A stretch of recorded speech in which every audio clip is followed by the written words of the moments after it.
I'm Steve Woodruff, and you're listening to the Head Smack Podcast. You are listening to conversations with misfits, mavericks, and trailblazers. Hey, welcome to the Head Smack Podcast. My name is Paul Pavolny, and I am excited to have another misfit with me. I have Steve Woodruff with me, and he has over 40 years of business training and has uncovered the secrets to clear communication for everyone. That's why he is known as the Clarity King. How you doing, man? Good to have you on. Paul, it's great to be here. Thanks for having me. I'm looking forward to this conversation. I love the topic of clarity. I have the cup for it. And I have the t-shirt as well, clarity through action. And so clarity is one of those words that whenever I see it, my ears perk up. And so I'm going to really look forward to this conversation and looking forward to what we're going to talk about. So let me start off this episode by just hearing a little bit about your backstory. I love origin stories. I'm into superheroes and stuff. And so I want to kind of hear a little bit about your background, kind of where you got your start. You've been in this for over 40 years. And so I'm sure there's quite a bit of story in just business. But how did you get into what you were doing even before the 40 years started?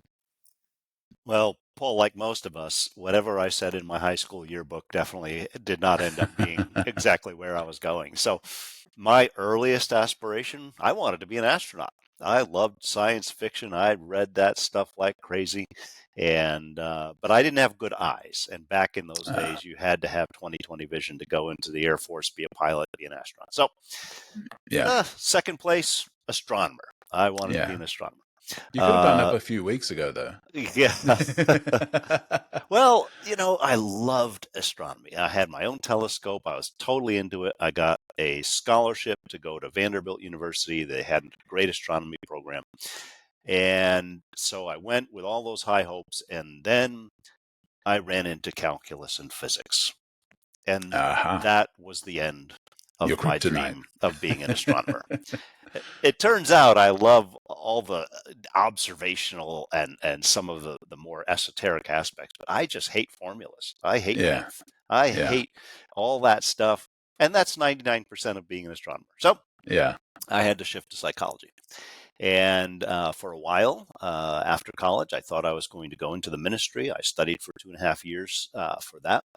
And I developed more and more of a fascination with words, with the impact of words and ideas. And this started very young for me. I didn't really know what marketing was, what sales. I didn't know any of that stuff. I just knew I loved ideas and words.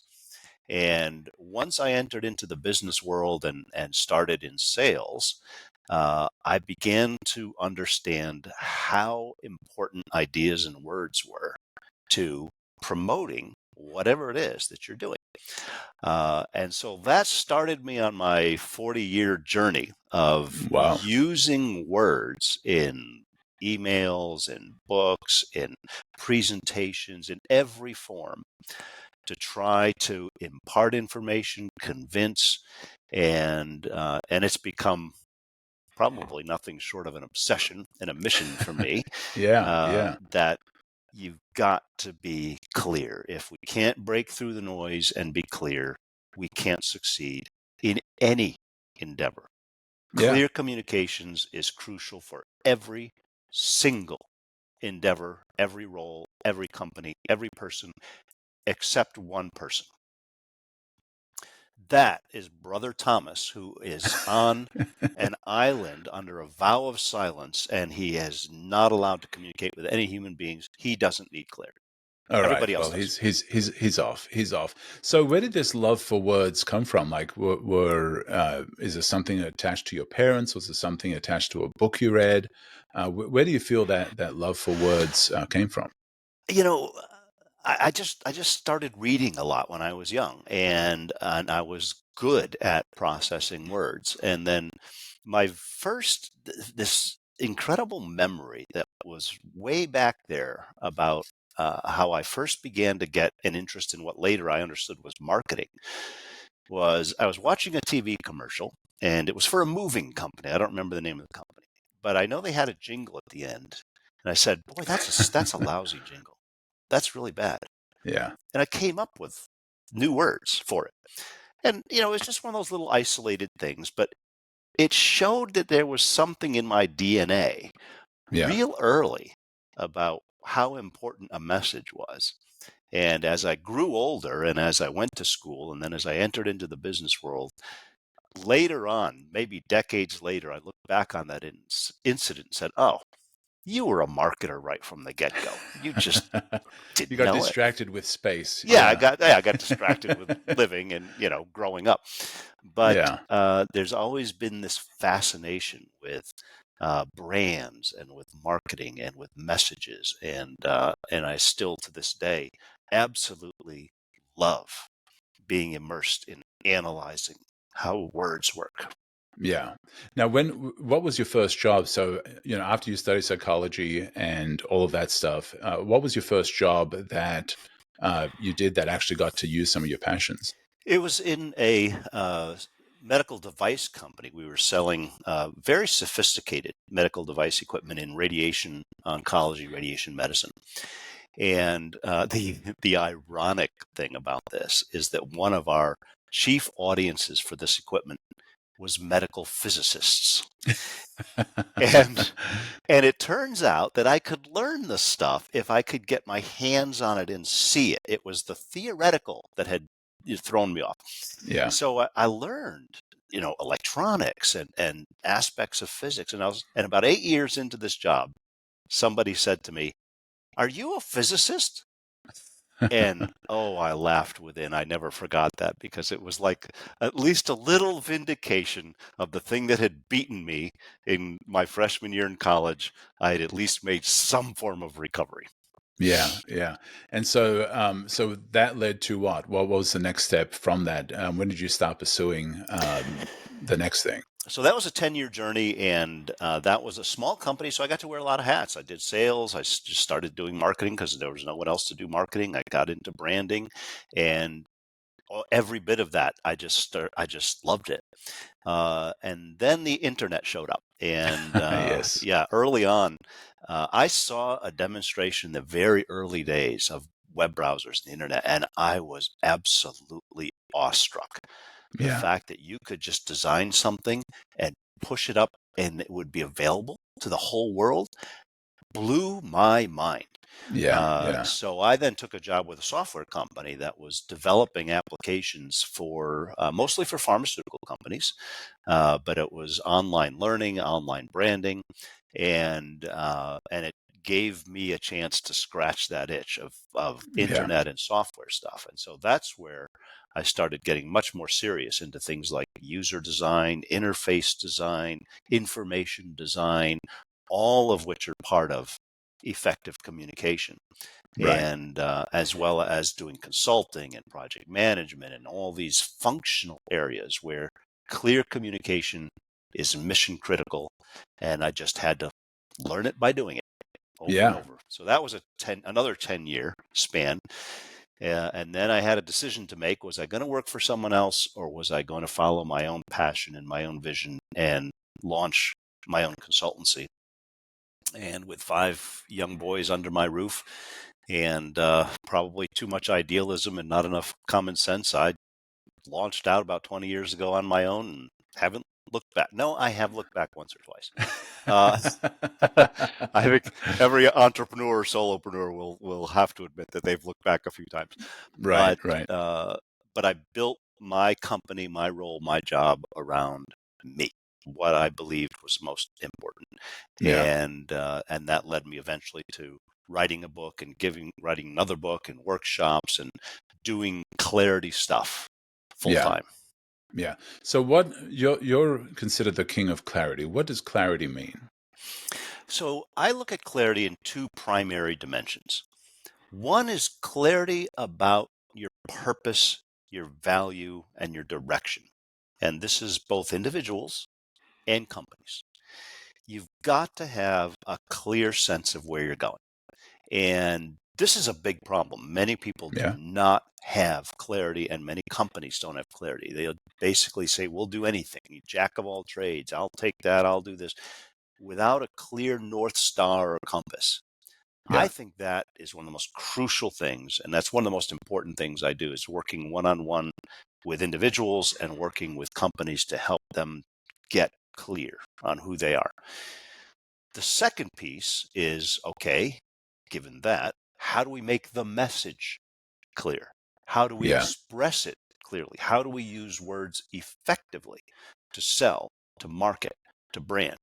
And although these two things are separate, when it comes to actual implementation, you really want both together. So if a company is asking itself, well, we do need clarity. What are some of the first steps that you do or take them through to get them to that point of clarity? I know you mentioned, you have your books, you have your workshops and things. What are some of the things that you start doing with them to get them to that point? Well, the first thing is stories. I ask a lot of questions and I harvest the stories out of the company or the key people in a company or an individual that is looking to either launch their own business or in career transition. Same process. I want to know the stories. And I'm very curious and I ask in a sort of a free form but deliberate way. I ask the questions that will bring to the surface what is the unique value of this person or this company? What are your greatest success stories? How did you get there? How have people reacted to this as opposed to that? And typically within 1 or 2 hours, I can come up with the prototype value proposition that says, this is who you are. Wow. This is your thing. And for some people, that is an absolute epiphany. Yeah. The information has been in their heads all along, but no one drew it out and systematized it. And that's Right. the Right. unique gift I have is for some reason, my mind is constructed in such a way that I can, not for myself, because I get myself all confused, but for anybody else, I can help sort through all the bits and pieces and say, this is really what's going on. And now how are we going to say it? And Yeah. it's one of the most rewarding things you can possibly do to help someone essentially get a mirror and put it in front of them and say, here's who you are. Yeah. So, what are some of the biggest hurdles? Because some people have never thought about those things that you just shared, those questions that hopefully somebody's written down and they're going to be examining themselves. But when you approach them with those questions, they're going to hit roadblocks. They're going to hit things that they wrestle with. What have you found that they wrestle with most?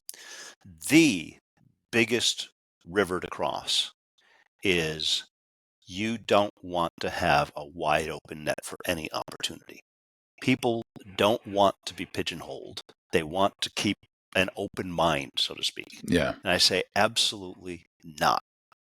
You need to be pigeonholed because nobody can know when they need to come to you and nobody can refer you unless you are accurately pigeonholed in the minds of others. And that's why Wow. the Wow. clarity of words is so important, because if I can plant in your mind in 15 to 30 seconds who I am and what I do in a memorable way, you can refer me. And everybody knows that the most powerful driver of new business is referrals. Yeah. But most people do not have a strategy for becoming memorable so that they can be accurately referable. And so my first book, called Clarity Wins, it has a subtitle, Get Heard, Get Referred. And the Wow. idea is Wow. to establish your brand in such a clear and focused way that you can have your message spread by others because they get it and remember Yeah. it. Yeah, wow. That alone is a head smack for somebody. A pretty powerful way to put that about the idea of niching or getting super clear on, who you are and who you help, so people can refer you. And so, is there tools that you use? Because that's for some people that's the biggest, like you mentioned, that's your first thing that you have to deal with, or that's the pushback or the biggest river to cross. What tools you use, or what do you use to help them to niche? Because it is hard to say, for somebody that feels they can do multiple things, they've got multiple passions, they've got Mm-hmm. multiple skills, they want to help everybody. Yep. What are some of those tools you use to build that bridge that they have to cross? Two of those tools are behind me over my shoulder. Those are my two stuffed birds. The penguin and the pigeon. Yeah. Justin is the penguin and Nitch is the pigeon. So I say, look, You've seen all those science shows where you've got a whole bunch of penguins on the ice floe. They all look the same. They all sound the same. No differentiation. They're all the same. You are just another digital agency, just another trainer, just another whatever, until you're not. You're just another penguin out there amidst all the noise and all the other companies. Nobody knows who you are until you can express your value. As Seth Godin put it in his awesome book, Purple Cow, you can drive by fields of cows and none of them are remarkable, but you go past a purple cow, you're going to talk about it. Right, And right. so we all have to become a purple cow. And if you are a generalist, if you do lots of things, you're just another commodity. Yeah, And so what you want to do is find your pigeonhole and yeah, say, this is exactly what makes me unique. So I was talking to somebody just this week who is looking to get better defined in their career, get their value better known within the company. And as we went through the stories, and that's a big part of what I do, it became obvious to me that though she has one job title, she's actually fulfilling 5 different job roles in this company. She's so yeah, omnicompetent. And so we decided that who she is an indispensable unicorn of that company. yeah, yeah. Now, you use a title like that, I'm an indispensable unicorn. You are now going to compel people to say, tell me more. What do you mean? And Yeah, now you can express your value. So one of the most important things I do with people is how do you get to a 15-second introduction that's not telling and it's not selling, it's compelling. yeah, It's drawing people out and they want to draw you out. yeah. So tell me about the pigeon. Well, the pigeon is the pigeonhole. So the very people that want to be commodities are the ones that say, I don't want to be pigeonholed. Yeah, And I say, no, you do want to be pigeonholed. You want to be as narrow and niched as you can because nobody can remember you for 5 things. They're not going to yeah, refer you for 5 things. Everybody has like one pixel in their mind for you. So you better occupy the right pixel. You got to right. love your pigeonhole, not Yeah, resist it. yeah. And I think we're like that as humans. Is we like to summarize. That's why we come up with nicknames. We shorten people's names. Instead of Mm-hmm. McDonald's, it's McD's. Instead Yep. of all the we are prone to shorten things to remember them better, and so we automatically start categorizing. That's that person and he's a, or that's that person and she's a. Yep. And so I think you're absolutely right in that. Is that if it's they're unable to do that easily for you, then you've become too broad in what you're doing, and that's going to hurt you in the long run. Now, with people battling that, what are some of the fears around allowing themselves to niche or to pigeonhole themselves? What are some of the fears that you deal with? The main fear is that people are afraid of turning down revenue, as if all revenue is equal. Got to Yeah, have revenue. And there's a certain point, especially when you're starting out for the first year or two, you can't necessarily afford to turn down everything. But what you want to do is you want to start taking aim at a very specific niche as soon as you can. Because it turns out the riches are in the niches. The riches aren't in the everything. The riches are there. So you've got to find that niche that's underserved, where you've got a unique value, and then you own it. So some years ago, a friend of mine, Chris Brogan, wrote on my Facebook page on my birthday. He said, "Happy birthday to the King of Clarity." And I said, "Ooh, that's real. I mean, that's ballsy, but I like it yeah, because it's a perfect, what I call a memory dart. It's a perfect memory dart. You might yeah, forget 20 things I say, but nobody forgets the King of Clarity."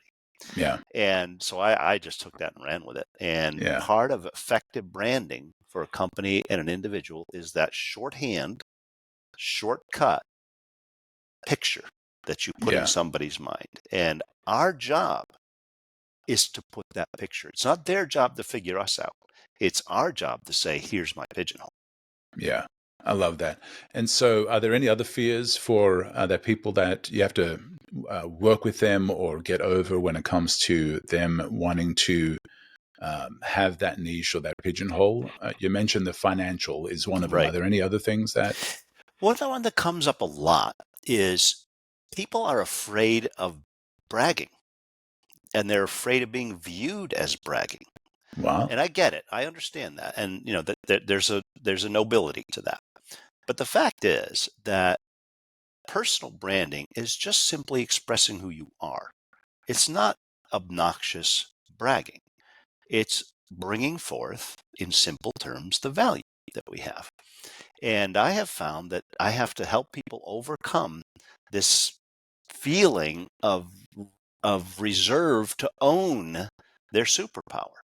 Yeah. So part of what I do, almost inevitably in these situations, is I have to kind of encourage and push and build them up because Yeah. because Yeah. nobody wants to be viewed as that guy or that gal. But Yeah. in fact, if you don't advocate for yourself, who's going to? Right. So, you want to be able to say, this is who I am, this is my value, this is my superpower.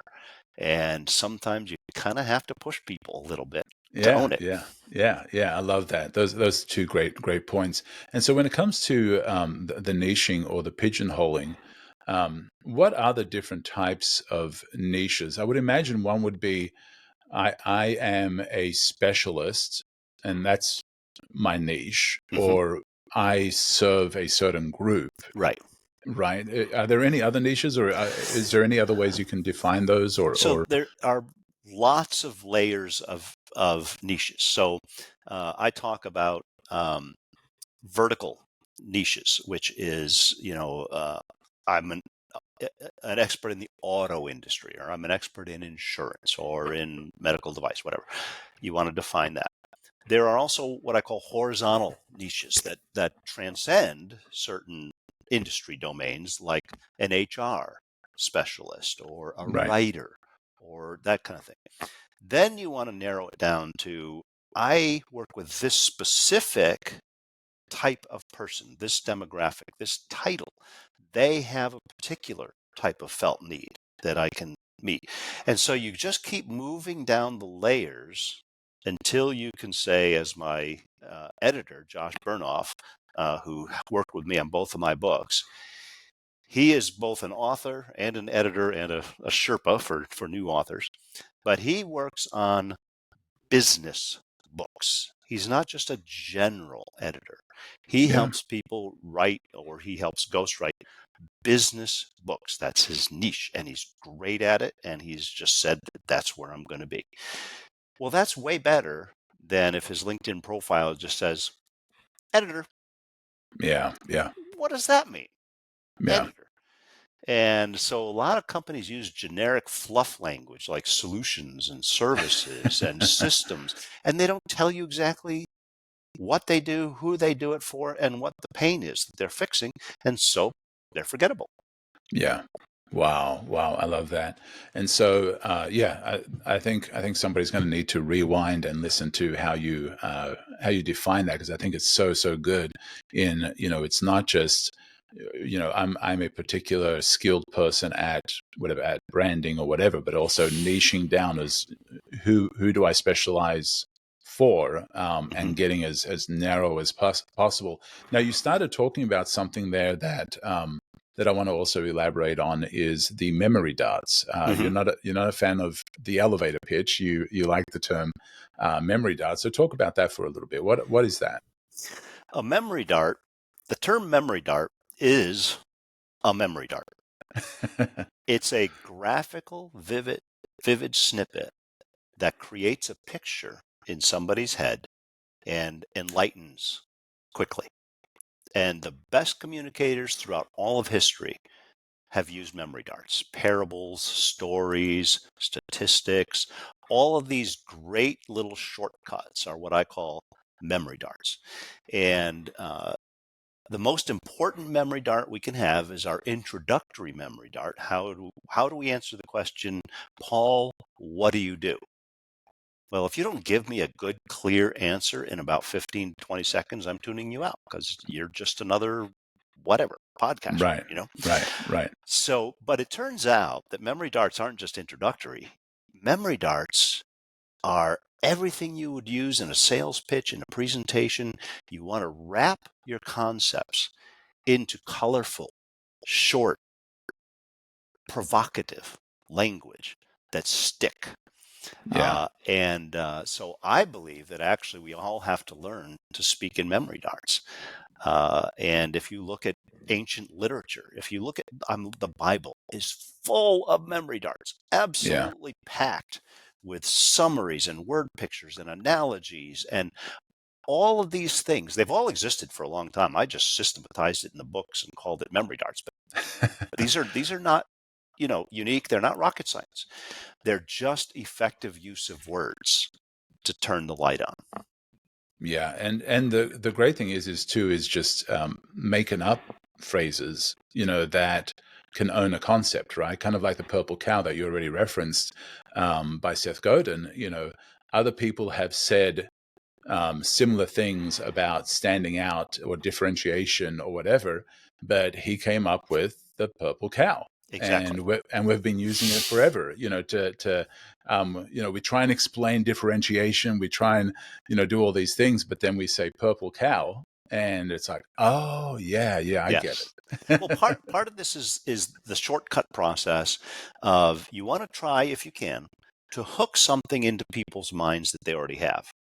So if I said, you know what, Paul is the Mercedes of podcasters. Okay. Well, everybody knows what a Mercedes is. Yeah, High yeah, end, top quality, whatever, whatever, whatever. So what I've done is I've shortcut and stolen an image in their mind and attached it to you. yeah, Well, turns out that's being brain friendly. That's what the human brain wants. It wants shortcuts all the time. So right, I don't want another white paper of jargon. Just give me an analogy. And right. it turns out that's what parents have always done, teachers have always done, preachers have always done. That's how it works. Yeah. Well, and I think companies also do that not only with words, but they also do it with visuals and with colors.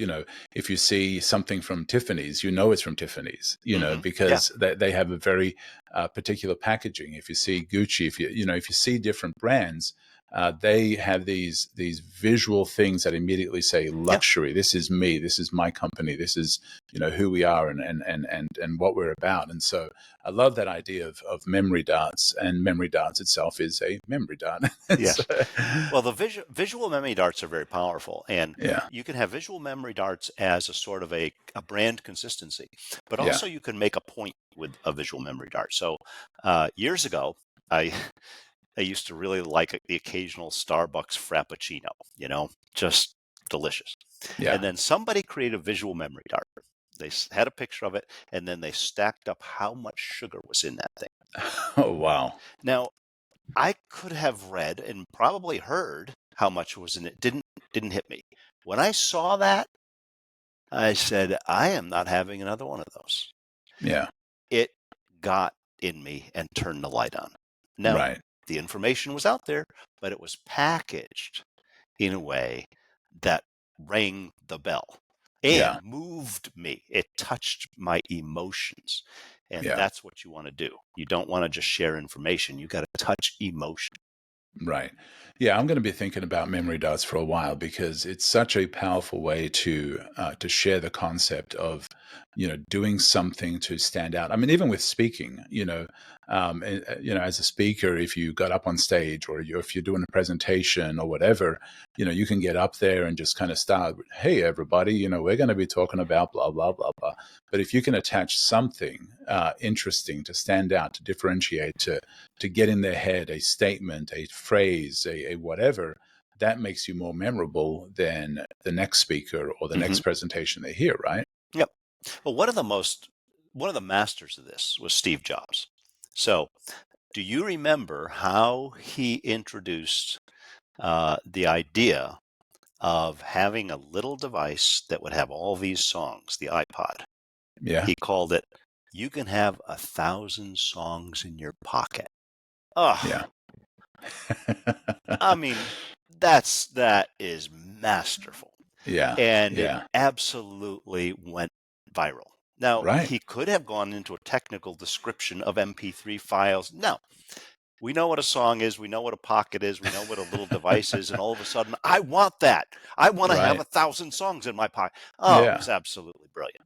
Yeah, yeah. I don't want to carry this big binder around with CDs in it every Yeah. time I want to travel or go anywhere. So it immediately answered so many things of, what does it do, and what problem does it solve, and all. Yeah, it was an absolutely brilliant way to kind of stick in people's heads with marketing. And so, as we're talking about communication, there is, you had mentioned that there's a basic science to communication that provides clues to effective communication design. Talk about that for a little bit. Well, I've used the term already, brain friendly, and what I practice and what I have I think pretty effectively demonstrated, and it's pretty self-evident in the book, is the human brain is a very busy place. It's processing something in the vicinity of 11 million bits of information per second from all five senses. 11 Wow. million bits of information. Now, you and I, staring at each other on the screen here, this is a 60-bit information flow. We're able to focus on 60 bits. That means that the brain is filtering out 11 million bits so that we can focus. Yeah. How does that magic happen? And that is because of a little neurobiological marvel called the reticular activating system. And one of its jobs is to filter out everything but what's most important right now. And so if we're going to get people's attention, we have to know, what does the RAS, the reticular activating system, want? Turns out we know what it wants. It wants immediate personal relevance. It wants Wow. to know what's important, what's most interesting, what's new right now. Everything else goes away. Yeah. So if I introduce myself, if I get up to present and I don't get the RAS on my side by being immediately relevant, showing why something is so important, why you need to listen, I lose you. Yeah. Every one of our communications has to be front loaded with relevance. In other words, to take sales language and use it in a broader sense, the RAS wants to know the WIIFM, the what's in it for me. Right. Everything is what's in it for me. So I've got to appeal to your interest so that you will go, this is worth the 60 bits. I'll ignore everything else. Yeah. And people think communication is information dumping. No, it's the shortcuts through the RAS that win. And what are some of those shortcuts? I know we've talked about the memory darts. We've talked about several things. Having a niche, having a way you talk about yourself. What are some other tools to break through some of those "what's in it for me" things that might block from you getting through? So one of the things that works really well is something that is surprising. So you start with something surprising. Whenever I tell people the brain is processing 11 million bits and then it's a 60-bit flow for focus, that's shocking. It's Yeah. absolutely shocking. And that makes you go, whoa, tell me more about that. Yeah. Or when I share the statistics about how many emails we get, how many ads we see per day, it's how many times we pick up our phone. Shocking numbers. Right. And so shock is one thing. Stakes, high stakes. If I know something is high risk, high benefit, I pay attention. Yeah. If it's not, I won't. So you have to spell out the stakes. And one of the ways I do that is I tell people, look, you've got a few seconds, the moment of opportunity to open up a communication well. If you don't, you lose. You might have invested $25 million into your offering. If you don't secure attention in the first few seconds, it doesn't matter. That's what's at stake. That's why you can't treat communication as a nice to have. Yeah. You've got to pay attention. So those kind of things that jar and that hook are what enable us to win the RAS battle. Wow, wow. And so, as people try and figure out what those words are for themselves, do you have a way to take them through that? Because clarity is the best thing. Clarity is the amazing thing. Hmm. Clarity is what we all strive for, but we sometimes have a hard time finding that clarity of, Yeah. what is it that I do? So I know we've shared quite a bit already. Are there any other things that you'd like to share about helping them get to clarity? One of the most important perspectives is it came from a piece of artwork that Hugh MacLeod, who goes under the name Gaping Void, he makes these really interesting little drawings. And some years ago, he put one out, and it was just fascinating. It said, "You can't read the label of the jar you're in." And I Yeah. looked at that and I said, "Holy crap!" Now that was a memory dart. And I bought that piece of art. It's actually right behind me. And I have used that phrase. Nobody knows where it came from. I don't know who originally, people think I came up with it. No, I've just promoted it like crazy. Because when soon as people hear it, it sticks. Yeah. It's a universal truth. We have trouble seeing ourselves objectively. In fact, we can't. We're all subjective. Yeah. So we need others to help us see the label of the jar we're in. And one of the things I do, besides teaching and writing about the principles of clarity, is I serve as a consultant to help people gain clarity. And this is very Yeah. much a sort of I mean, you got to think of it like a doctor. You're dealing with an individual. You've got Right. symptoms, you've got specifics. There are general rules, but this individual has this background, these stories, these strengths, this life situation. So there's no magic wand. You have to kind of work it through. And part of being in multiple roles in business in 40 years is you begin to gain a business perspective, a Right. Right. practical perspective that AI can't replicate, where you can talk to somebody and say, I could envision what you're doing applied over here in this Yeah. way. And Yeah. they've never thought of that Yeah. Wow. because they're just in their little jar. Yeah. Well, and I think that is the thing is sometimes we try and get clarity ourselves, but having an outside perspective, see the obvious sometimes, Hmm.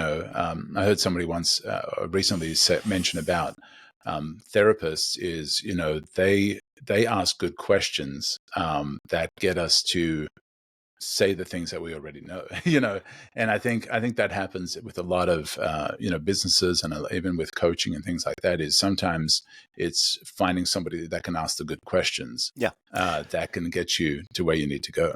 One of the analogies I used, and I used to actually literally bring a box of M&Ms to the clarity sessions with people, and I'd spill out the box of M&Ms, and I'd say, this is what's in your head right now. Yeah. What we're going to do is we're going to start putting it in order. We're going to arrange the yellows and the greens and the oranges. My job is to just get you to dump out all the M&Ms, and then we're going to figure out how to do it.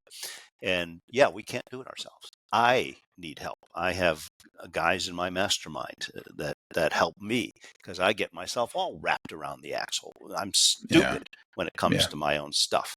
And I need outside input. I need outside affirmation, encouragement, creative thinking. I can't read the label of the jar I'm in, even if I can read somebody else's pretty well. Yeah, that's so good. And with one of the things that I've recently leaned into, and like I mentioned, I have it on my cup, clarity through action. Because for me, it's sometimes you get clarity just by in the doing. I don't know what I'm good at. I don't know what I should do. And sometimes it's just a matter of Peter stepping out of the boat and figuring out that the water holds. Correct. And so do you deal with that with people as well? And how do you work with them when it comes to that? Yeah, absolutely. I have a story from long ago when I was in my 20s before I became a clarity consultant. And I had a friend of mine. I was young married. I'd been married for a few years, and he was dating this gal and trying to figure out, should I do this?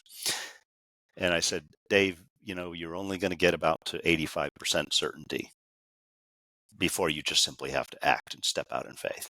Yeah. And I forgot about it. And then decades later, he reminded me of that. But I used the same 85% rule, which is quite arbitrary, by the way, but it's handy for me. When I launched my business, I mapped out what I thought I was going to do. And I just thought, okay, I think this is right, but the marketplace and the action I take and the steps I take will clear up the rest. You can't Right. get 100% pure, billboarded, this is it, Steve, clarity. You Yeah. take action and you Right. let clarity develop. So I am a big fan of having a clear picture and a clear direction, but it's not 100% ever. Yeah. You Yeah. just have to say, I'm pretty sure this is right. Let's go. Right, right. Well, and I think for like, and you kind of mentioned it there as well, is that the market will tell you. And Mm-hmm. sometimes I've had people tell me, "What do you think of this idea? What do you think of this idea? It's kind of out there. It's kind of different. It's I want to try this. I want to try that." And it's like, well, it's some stuff is hard to get data on until you actually put it out there, and then you say, let the data tell you, Yes. let the market tell you, let the response tell you. And it's like, I'm a great singer. Well, go sing. Mm-hmm. I'm a great whatever. Then go do that, Let's and you let's will get. find out. Yeah. Let's find out. And so there is that clarity through action that sometimes you just need to put it out there, and some of that clarity will come. Because you've actually tested it in the marketplace, you've tested it as far as your capabilities, as far as does the market actually want that or need that? And Well, I had to learn that the hard way. So when I first started out, I had all these ideals about clarity, and it turns out you can't sell clarity. Nobody knows how to interesting. buy clarity. What Yeah. is clarity? It's not a tangible. And so I would talk about clarity. I would offer consulting to reach clarity. People would get sort of how important it was, but they didn't know what it meant to buy it because it wasn't within the known universe of how they buy things. Yeah. So after some years of frustration in the marketplace I have been in, biopharma training, one of the things that is money is thrown at is workshops. And I was always into more the electronic digital stuff. And so I sort of poo-pooed workshops. But then I realized people are spending millions and millions of dollars on workshops because they know what that is. They have it in the budget. I need to take clarity and package it into workshops on leadership clarity, email clarity, personal branding. And then all of a sudden they could buy it. So Yeah. part of clarity and part of reacting to the marketplace is you've got to be able to give something tangible that people can understand, even if you're in a sort of a unique thing. Because if you try to go too far, they can't relate to it. Yeah. And so I had to learn that one the hard way. And I've talked to lots of people that, look, you've got to have an offering that's packaged in a way people can grasp it. You have to have a formula. You have to have an acronym. You have to have a way of saying it that someone says, oh, I can buy that. Yeah. And yeah, it took a while to figure that one out. So how do you sell clarity now? You said you had a formula, you had an acronym. How do you sell clarity now? So most of my revenue is still doing corporate workshops, and I can do corporate workshops on clear communications for literally any group, any role. Everybody needs clear communications. And I was on this obsessive hunt after my first book. I had this idea that maybe there was a formula for clear communication that covered everything, not just selling, not just marketing, not just email. And I was on this quest for years to hammer this thing out. I had it halfway hammered out with my first book. And then sometime during the pandemic, I kept working that thing like a dog with a bone. And I figured it out. And so my second book, called The Point, is an actual formula on clear communications with 4 rules and 8 shortcut tools. That's it. So what I do with that formula is I package workshops and say, okay, if you want to work with your executive leadership or your emerging leaders or your salespeople or whatever, we can do a series of lunch and learns. We can do a full day workshop. We can do a practical this. We can do a team this. And I take the principles and practices and just simply adapt them to any situation that's needed. So that's the corporate side. And then on the individual side, or the small or micro business side, I do anywhere from 2 to 4 to 8 hour sessions of really brand consulting. Let's deep dive into who and what you are and get your messaging straight and figure out how you're going to say it on LinkedIn, how you're going to introduce yourself, how you're going to sell this, how you're going to put a backdrop in a exhibit hall that makes sense. All that branding stuff, which I love. Yeah. So there's kind of two pieces to it: working with small or individual groups, and then I can do the other in very large groups or small teams. And then I've recently introduced a whole new thing, which I call a pre-note. All right. So one of the things I've seen after 40 years of being in conferences is that a lot of people struggle, attendees, to introduce themselves. They don't have a good elevator pitch. They hate elevator pitches. In fact, most people do. They have a very generic way of introducing themselves. I'm the associate director of training for blah, blah, blah, blah. Right. And so when I would do personal branding workshops, I'd help people in groups to come up with ways of sharing stories that showed who they were. It turns out I can get people in a conference in 30 minutes in a pre-note session early on to develop 3 quick shareable stories that they actually develop with each other right there, that they can then use to share throughout the conference. Their origin and evolution story, which we've mentioned before, the top success story, and the coulda, woulda, shoulda story, astronaut. And everybody has those stories. Yeah. And when you can tell people those little stories, it creates immediate bonds with others. Right. And I can walk through in any conference this session in as little as 30 minutes and help spark way better network among the attendees just by people developing their memory darts right there live. Right. Well, and it makes you more memorable when you're at an event, when you're in a meeting.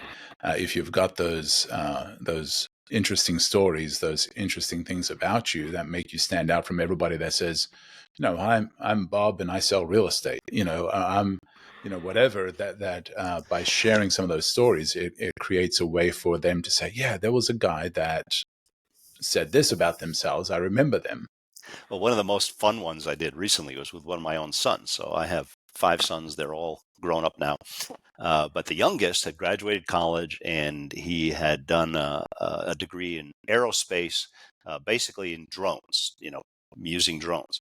And he's a very good photographer.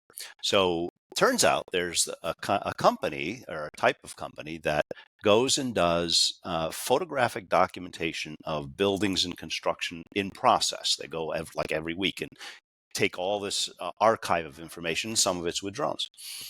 So he and I were on the phone one day, and he was driving, I was driving, and he said, "Dad, you keep talking about these memory darts. Well, my job title is documentation specialist." And I said, "That's ridiculous." So I said, "Okay, let's work on that." And you look at what he's doing. And I said, "Seth, here's how you introduce yourself. I get paid to fly drones and take pictures." And you gotta ask, what do you mean by that? I mean, that's it. Yeah, that's intriguing. Yeah. Documentation specialist, not intriguing. I get paid to fly drones. That's intriguing. Yeah. And so after we hung up, 10 minutes later, he gets pulled over by a policeman because one of his brake lights was out. And he decided, well, I'll give it a try. The cop asked what he was doing and who he was, and he said, I get paid to fly drones. And started this conversation. And wow. he just got off with a warning. Now, I don't know, maybe he would have just got off with a warning without it, but he immediately saw the power of using a memory dart to introduce yourself and to create a bond instead of just throwing out a generic title. Wow. And so I do want to talk about your second book as well. And you had kind of referenced it. It's called The Point. And you had mentioned there were four things, four key rules. 4 rules that you use. Do you mind sharing those? Sure. It's real simple. The 4 rules for crafting and designing a good communication, whatever that communication is number 1, you have to have a point. A lot of people communicating don't have an actual point. Yeah.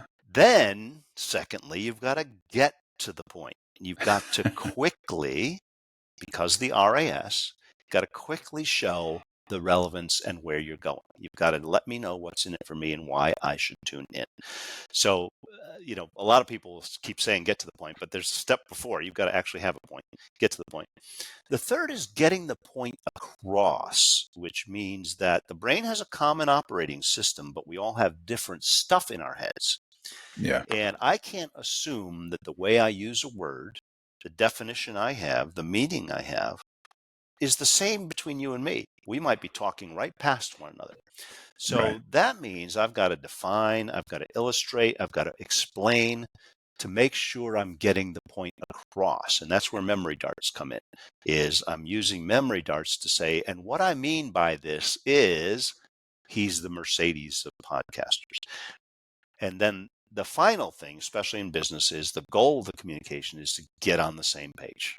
We want to summarize, get everybody on the same page. Otherwise, why are we communicating unless we have a destination? And if we don't document it in a summary, it never happened. Yeah. Anywhere from an email to a book to a podcast to whatever, those 4 steps are what you have to do to design effective communication. And that's being brain friendly. And then under each of those, I have some tactics and specific ways that you can learn how to have a point, how to get to it, how to stratify and design your information so that it's brain friendly. And so the second book is that. And then the other part of it, the 8 shortcuts, are the memory dart formats, which are snippets and stories and side-by-sides and symbolic language. They all start with S. Again, things that have been commonly used for many generations. All I did was systematize it and make it all S's. But yeah. there's nothing in this book that is unique except the fact that I systematized it and turned it into a formula. These have been the principles that any great communicator has used all along, maybe calling it something else. But with those 8 rules, those 4 rules and those 8 tools, anybody can be great at email, at presenting, at interviewing, at leading, at whatever, because the human brain is the human brain. It works a certain way, and information needs to be packaged in a way that works. Wow. And so for the 4th point, you mentioned summarize. Is that to capture the people that might have got distracted, tuned out, ADHD, whatever it is you basically bring them back to all the previous 3 things, right? Yeah, we have to assume that communication isn't going to work. We have to assume the endless capacity for miscommunication, misunderstanding, forgetting, selective remembering, all of that. And the reason why summaries are great, little bullet points, little summaries, little action items, is because whatever the bulk of information that has been shared before, that's not brain friendly, that bulk. The summary is. So after a meeting, the summary before the meeting is the agenda. Here's where we're going. Here's the point. The summary after is here's the roadmap. And the human brain needs summaries. We just do. We cannot hold in our heads a huge pile of 60,000 concepts. Summarize it for me. Right. Well, and it's basically like, here's what I heard. When you're sending a summary to somebody, here's what I heard. Is that correct? Yeah. And when you're speaking, it's in case you tuned me out, in case your mind went somewhere else, or in case you misunderstood or misheard, or like you mentioned, sometimes we have filters that we hear things through. Here's what I want to make sure that you got all the main points, right? Yeah. The classic, you've probably heard this before, I think people talk about it in reference to teaching, is tell them what you're going to tell them, and then tell them what you told them. It's the same principle. Yeah. We need repetition, and we need ways of piling the information on and condensing and distilling so that we can walk away with it. Man, so good. So many head smacks along the way. And I do encourage you to check out his books, both The Point as well as Clarity Wins. And so tell me a little bit more about, how people can get a hold of you. Who do you help? How do you help them?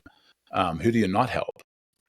Yeah. So the interesting thing I've discovered about who I can help is I can literally help anybody if they have some humility about them. You've got to be ready to have someone else look at the jar and speak into your life.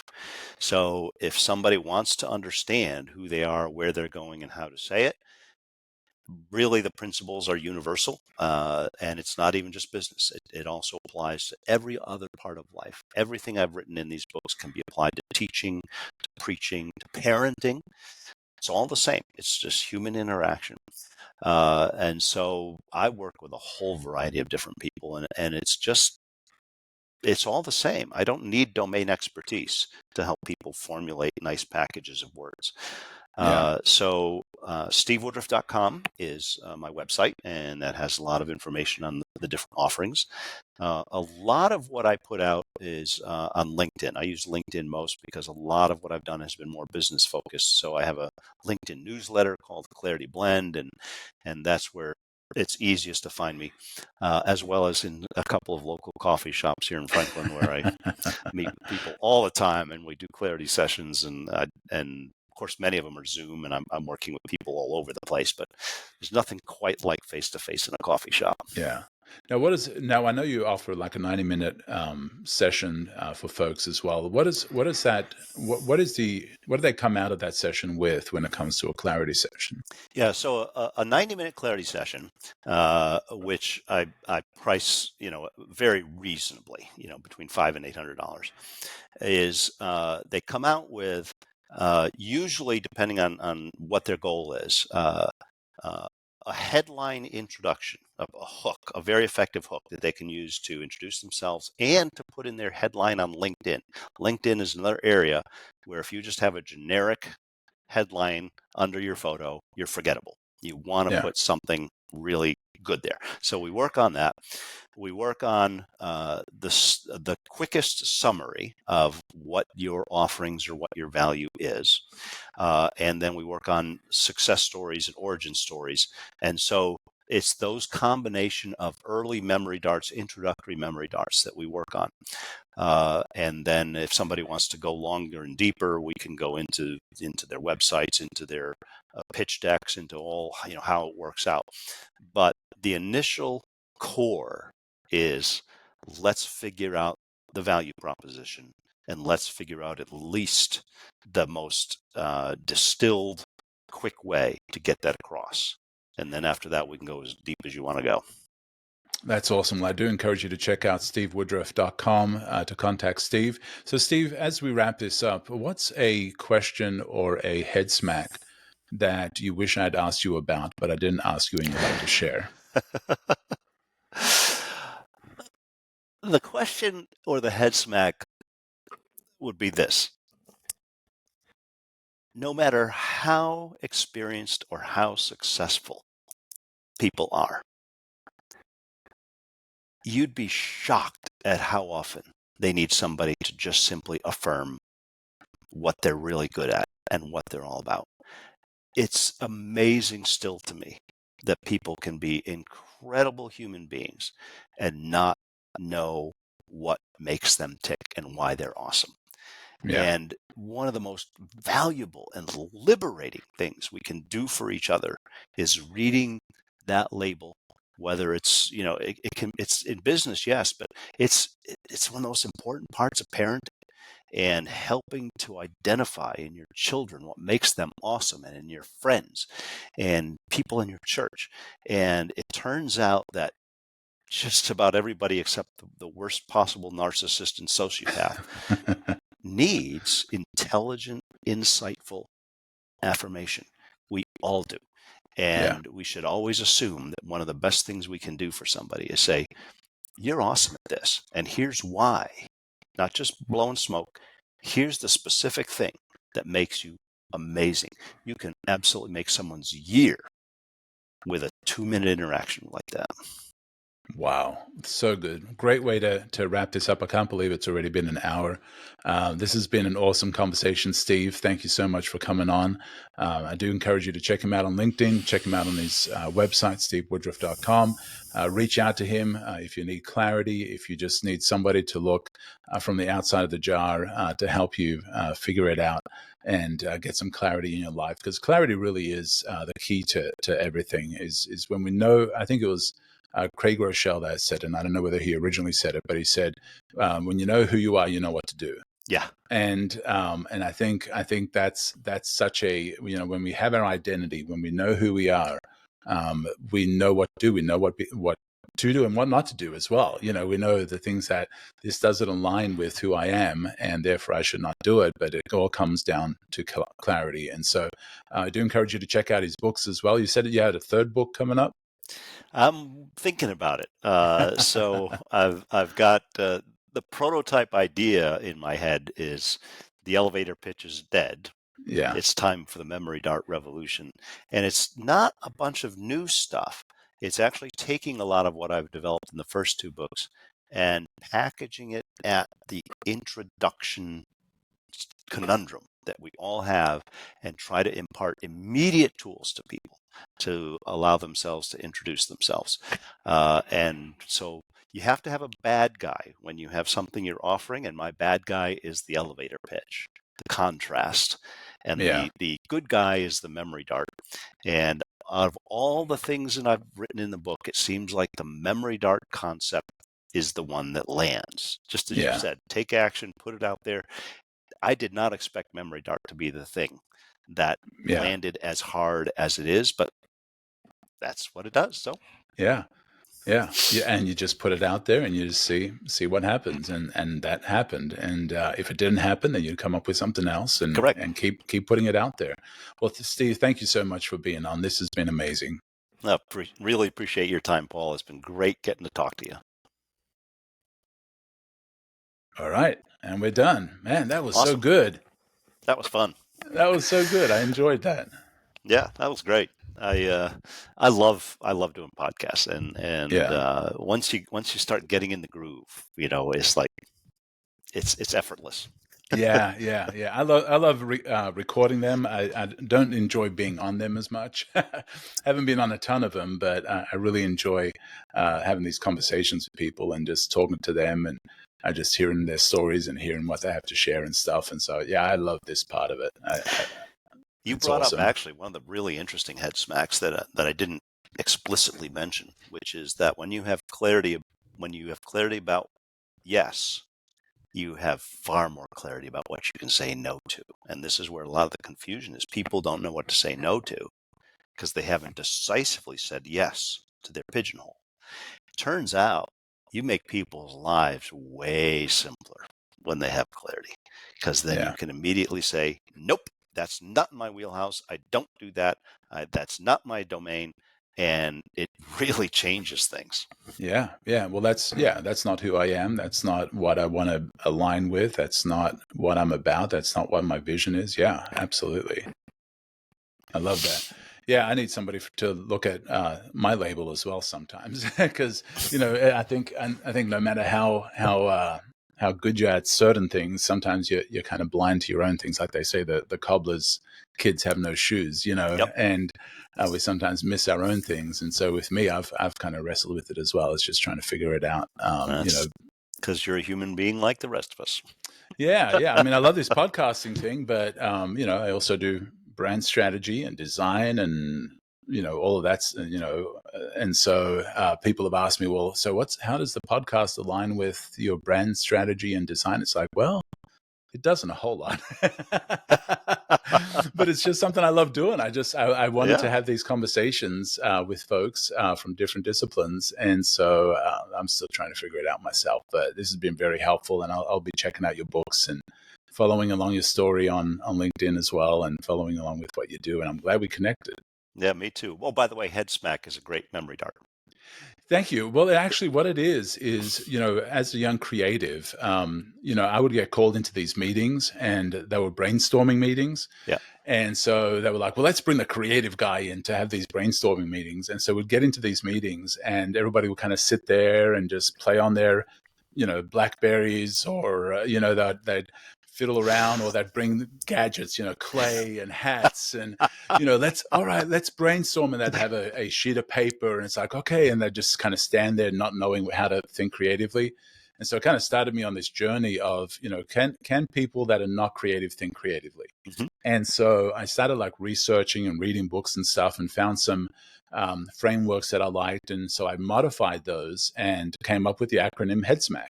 Mhm. And it's kind of a nine catalyst words that help people think creatively, that kind of prompts this creative thinking.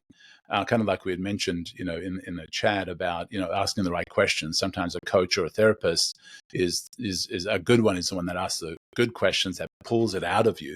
Yep. And so these 9 words kind of pull that out of you to help you come up with creative ideas and solve problems in a creative way.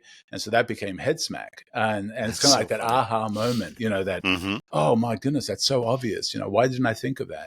And so that's kind of where that came from. But I've kind of been sitting on it for a while, because once again, it's such a separate thing from designing logos and websites and whatever. It's, creative thinking and getting people unstuck. That's a separate thing. But then when it came time to do the podcast, I thought, well, maybe I can do a podcast that is about creative thinking and creative people. And I thought, well, how many guests can I get on for that? That seems like such a niche thing. And then I was driving home from St. Louis, and I was just really wrestling with, God, help me with, I want to do a podcast.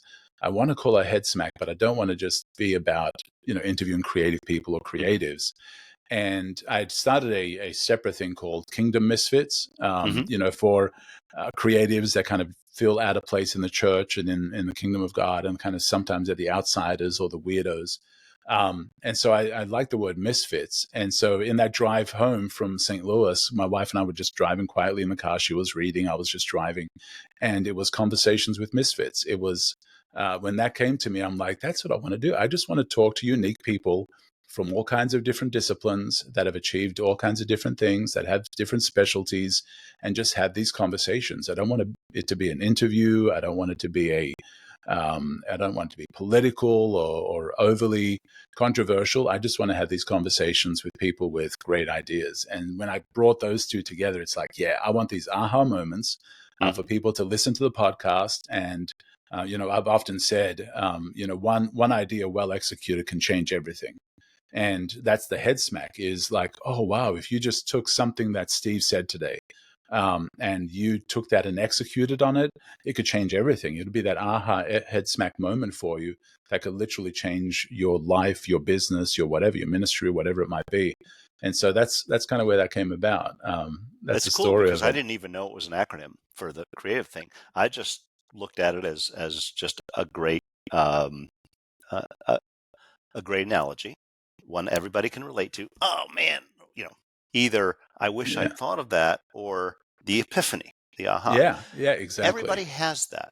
So one of the things I do when I encourage people to, and I help them create an origin evolution story, uh, the second piece of that, I have four parts to it.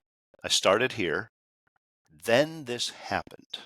The Yeah, yeah, change, the yeah, thing that got you in that direction, for me, physics and calculus. yeah, Now I'm doing this, and here's where I'm going. So using that simple 4-phrase format, you come up with an origin evolution story. But the interesting thing is the then this happened, or the head smack, the thing that's like, yeah, yeah, yeah, and you can build off of that into a tremendous interview and story, yeah, because we all yeah. have them. Yeah. Yeah. Well, and that's why I started the podcast off with the origin story. And I always drill down, like, what was the catalyst that got you from that to that? Like, where did that happen? And some Mm-hmm. people had never even, some of the people I've interviewed had never thought about that. Yeah. It's like, I'm an entrepreneur and I did this and that. Well, where did that come from? Well, do you know what? My parents, they told me, to go do a lemonade stand or whatever, and so they think back to these pivotal moments Mm-hmm. that kind of changed the whole trajectory of their lives. But yeah, I love that. And that's which book is that in? That discussion in? Is that one in any of those books? Uh, I'm not sure it is. That's more on the pre-note and the personal branding part. It's yeah, probably in there somewhere. yeah, I love it. Uh, I love but it. I've had several. One of them was the book "Now Discover Your Strengths."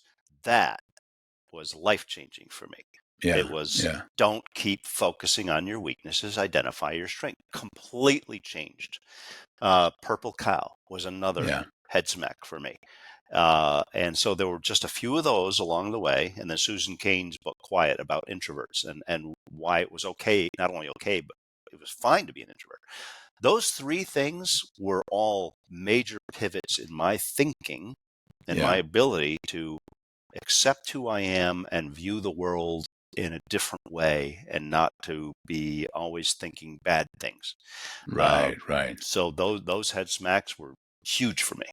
Yeah, yeah, and I think as we look back in our lives, we all have those. We all have those moments where, and we don't think about it, but it's like, you know what, that book or that movie or that presentation or that speech or that sermon or whatever really was the catalyst that changed the trajectory to my life. And sometimes it's even negative. It Hmm. was, that person said this about me, and ever since then, I've never been comfortable with this, or I've never Yep. wanted to do this, or I've always avoided this. But we don't often identify those or recognize those, and then deal with them because we just don't know they exist until Hmm. we think about it. Yep. Yep. Well, Paul, this has been awesome. Thank you so Yeah. much for Oh, having me. I've And been recording this whole time. Let me just stop the record. we could